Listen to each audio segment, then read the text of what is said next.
लेकिन एक सेकंड, लेकिन ये साला कर क्या रहा है यहाँ पे?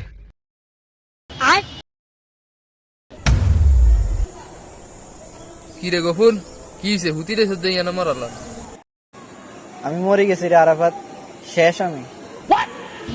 তুই যে মরি গেছস তাহলে কথা কস কেমনে তুই? এটা আমি না রে, এটা আমার আত্মা। ভিতরে যে আত্মাটা থাকে এটা হেডা। ও তার মানে তুই ভূত। আচ্ছা গফুর, ভূতেরা তো অদৃশ্য হয়, তাহলে তুই একটু অদৃশ্য হয়ে দিয়া তো। তুই কি বোকা?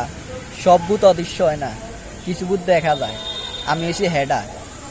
আচ্ছা মানলাম তুই দেখা যাবি না ভূত, কিন্তু ভূতেরা তো এক জায়গাতে না আরেক জায়গায় সাত করে যাইতো কিনারে। তুই ওই খেজুর গাছ গিয়ে দাঁড়া যাই দেখা তো, আর নলে এই যে এই গাছে গিয়া নাল গাছে গিয়া তুলি দেখে নাল গাছের আঘাত যা। আমি ভূত ঠিক আছে, কিন্তু আমি অলস। গাছ উঠতে আমার কাছে অলসতামি লাগে। ভূতেরা অলস হয় না রে, ভূতেরা এমনি অদৃশ্য হয়। ও মা গো! ও ভাই, ওই!